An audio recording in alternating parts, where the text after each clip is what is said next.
So basically, he's just introduced the title, so I don't have to do that. A little bit about me. Yeah, I feel like every other presenter is sort of from a company. I've just finished my computer security degree, so yeah, right? Yeah, student there, it's fun. So in my spare time, I reverse engineer malware and firmware and software, but I thought I'd do something a little bit exotic for a conference. I thought I'd do something a little bit different that I don't normally do. I've also done some things with bug bounties. Basically, I just like complex problems, unless it's maths, and then I'm absolutely not there. No way. So I feel like a lot of people think open source intelligence isn't cool. A lot of people just see it as something that a nation state does, or something that people just do to analyze data that's public, and fair enough, that is it. But you can get some really interesting analysis from public data, and actually some really interesting ideas and results from it. So I think it's really good to sort of just look into it a little bit more. Just quickly, who would do open source intelligence? Well, nation states, obviously. Financial firms, obviously, they want to look at current affairs and what people believe in and what they're doing. Also, protests and journalists on the other side also want to make sure that they evade government OSINT tools, and also want to make sure that their sources are safe from being tracked in somewhat. And also businesses that care about the insider threat, basically. So could be anyone. So when I looked at open source intelligence, a lot of people looked at user-generated content and semantic analysis. That was really interesting. But one of the major things for me was looking at connections, because basically no one really looks into it. And also, I mean, people lie on the internet. It's all about fake news and things like that. And so I thought it'd be better to look at something that was more solid about interactions and what people actually do. And also, social media nowadays are becoming more and more I'm happy about mass data surveillance, and I know there's ethical questions there, but technically, I'm just looking at the technical subject, but yeah, social media is becoming less and less happy about how much data people are taking from their services. So my aim was to make a tool, basically, or research more about how we could gather information in some manner without an API key, because ReconNG already gathers information, so I don't need to do that. I want to do it without being authenticated whatsoever, and just grab it via an internet connection. I wanted to visualize networks to understand social networks better, because you can get so much information by understanding a graph, basically. And also, I used nothing crazy. I just used Python, Bash, and JavaScript to basically have a look and see what's going on. For now, I've just focused on Twitter and Instagram because they're the easiest. Facebook's a little bit closed off, so it's a little bit harder. Privacy differs. So I did a little bit more research. So with Twitter, they have a mobile endpoint and a desktop endpoint, and they actually differ on how much information they give to you. So in this, I know it looks a little bit weird, and I've censored quite a lot, but basically, that is me showing a request of me clicking on followers on the m.twitter.com domain. And essentially, it's giving you information using their API without you having an API key or an authentication whatsoever. You're just using your IP. So it's interesting. The headers that are sent, that are used for authentication, aren't really that hard to replicate, and I've sort of highlighted them there. I mean, that isn't really useful to you, but there you go. And essentially, every request where you ask for followers, you'll get 20 followers. That's how much you get from the request.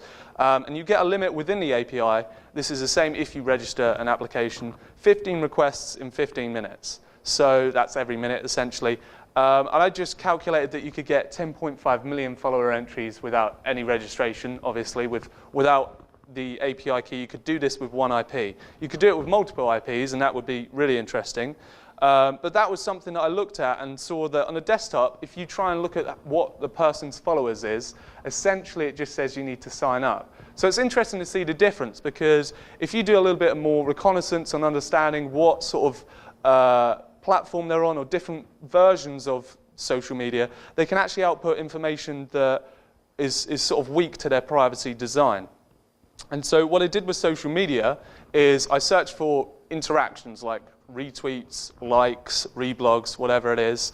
And I got that because a lot of that is mostly public, and it's able to grab it, as well as user-generated content. But I was looking at connections, and so I was looking at that sort of interaction. And what I did is I went from, if someone interacted with a target that I was looking at, and then I went into their profile and then recursively looked at interactions in other people's profiles, essentially.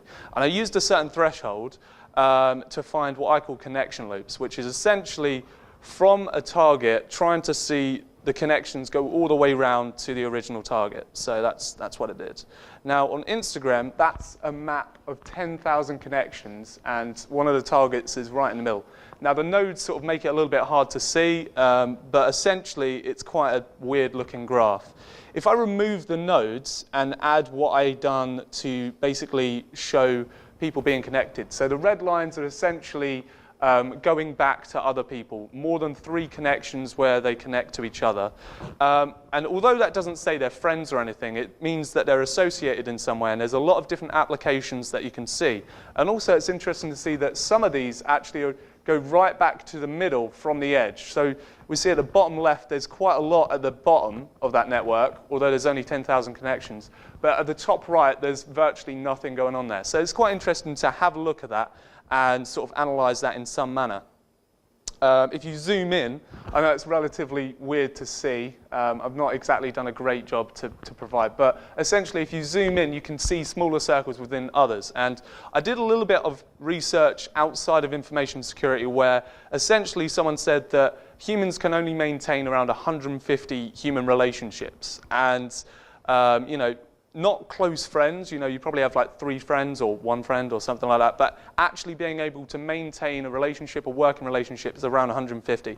So what I was thinking was interesting is, are you able to actually derive these sort of connections from people or relationships from social media, from interactions without being authenticated? And are we able to predict future connections towards people by their actual interactions and who they like? So what I found, also I did a little bit of recent analysis where I took an account that was abusing the hashtag Manchester attack and essentially looked at what these people were doing and the network they were done in social media. So I wanted to see that, well, eventually I found out that circles can eventually, or connection loops can eventually identify active users. And what I found is I researched the Pareto principle, which shows the vital few. So the 20% do the most work where they sort of are very active and bring in information, and there's 80% that just listen or just look at it or retweet it or whatever. And there was I saw that from the actual connections that I got.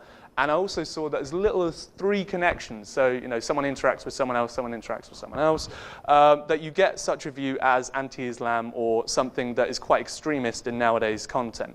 And what I find also is that you can also look at information flow, how actually people, when they have an interaction, how they can actually receive the information. So a retweet and then a like or something like that. You can understand how they actually got to that original information.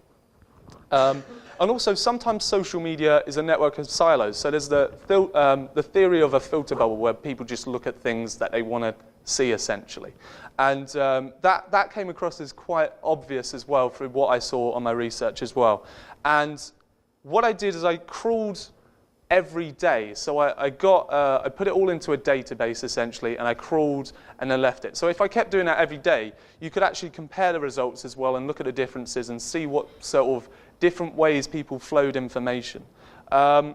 So who cares about that? Well, I've talked about a few things about the applications and what I'm doing there, but there's a few things that I also want to point out that could be interesting. We can use multiple networks, so what I've crawled, to map a private account's contacts. So this is on Instagram only. So someone can set their account as private, but you can also, if they interact with someone who's got a public profile and you can map that public person's profile, then essentially you can have a look at trying to identify them as a person, what they like from other people's public profiles and what their interactions are. We can understand information flow better. I've talked about that. I've censored some of these because some of these are public and some of them aren't. But essentially, likes on Twitter, they've implemented that now on Twitter. So how that information gets received to someone, Twitter has an algorithm which essentially shows you at certain points. I want to know, essentially from the research I do, how often that is. Retrieved removed users' contacts, which is essentially the same, except from you've got you know, other people's networks, and essentially you're associated with them. You get removed, you look at that network that's still there. Fake news, malware, spam intel, understanding the victims and what they're doing there, And finally, I talked about intelligent open source intelligence, which isn't the best title, but basically I'm saying here, foundation for user-generated content semantic analysis. That's an awful sentence.